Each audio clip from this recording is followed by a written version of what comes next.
Falls of New Jersey when I was 16 years old. My mom got bit by a bee, and she went into anaphylactic shock, and it was really bad. And I reacted very calmly by punching my way through a window and having to ride in the front of the ambulance for stitches.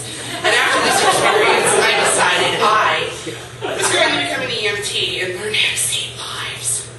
And it ended up being one of the best experiences of my life. I not only dragged my family into it with me, and my younger brother joined, but I also met some of my best friends that I still have today. And I've actually saved people's lives. And it's kind of a cool thing. I mean, there are people that you showed up at 3 o'clock in the morning and they had stubbed their toe at 3 o'clock in the afternoon and they have a suitcase packed ready to go.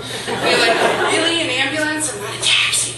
But I did this for about 5.5 years, but my story tonight is it's the last ambulance call I ever took, which is kind of a prophetic thing, because it happened right before Y2K, which, if you guys remember, everyone was hysterical. And the world was going to end, and we were stocking up on canned goods, and the computers were going to crash, and taking out our money and putting it in our mattresses. And this kind of was an apocalyptic sign towards me of what might have been to come on New Year's Eve. But I get toned out. I used to ride Friday nights, because Friday nights to me were the fun nights, because you could get the drunk calls. And people would be found face down on the street and praying to God, and you'd be like, do you take any medications? And they'd be like, tequila! I loved it, and which is probably why I work in a jail now, because it kind of says something about my personality. But we get called out one night to the police sally port over at the police department, and there's a drunk patient. I'm like, oh. So we got there, and the cop, and I love this guy. He's the kind of guy that you would follow him into battle. He's like one of those general type of guys, and he just says, just give me your stretcher. And I'm like, okay, that's not really protocol. I'll give you my stretcher. What will you bring me back? So I'm expecting Hannibal Lecter to come out on the stretcher in the Chianti, and instead he brings out this completely innocuous-looking white guy in handcuffs, who proceeds to, once he gets into the ambulance, start telling me that he is so much smarter than me. And I am smarter than you, and you, and you. I have an IQ of 181.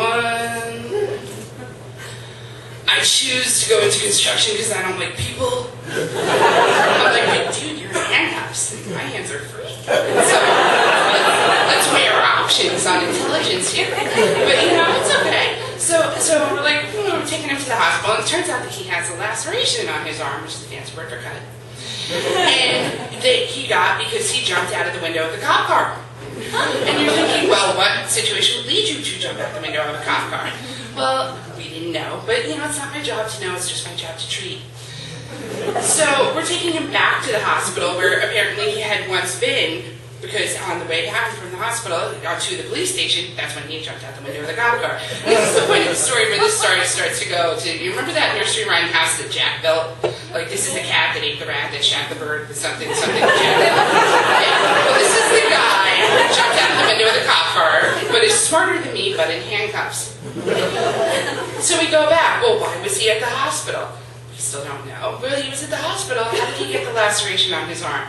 Well, it wasn't from when he jumped out of the cop car. It was from when he punched out the window of his own car. Why would someone punch out the window of his own car, you ask? We don't know. Okay, move back in the story. Why did he punch out the window? It was in frustration that he punched out the window of his own car because he wasn't receiving treatment in the emergency room fast enough. And he had walked in, and this is like a small 20-bed ER in a smaller town, and pounded on the counter demanding service, and people cleared out of the emergency room like they saw Godzilla in a Japanese movie. And they called the police, and so that's how he had ended up in the back of the cop car. In the thing where he was smarter than me, but in handcuffs. So why did he go to the emergency room? Well, it turns out he went to the emergency room because he ate his dog's fucking squeaky toy.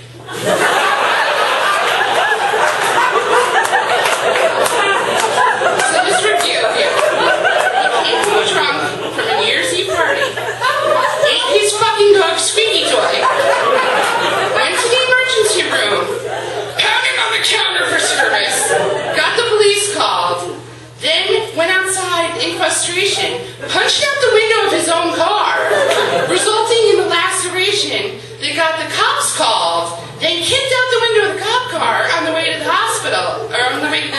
conversation, sorry, that resulted in him ending up in my ambulance, but he was smarter than me by the handcuffs. And at this point I realized that I need to stop doing this right now, because I have now seen fucking everything. Also, very tempting to stand next to him and just go,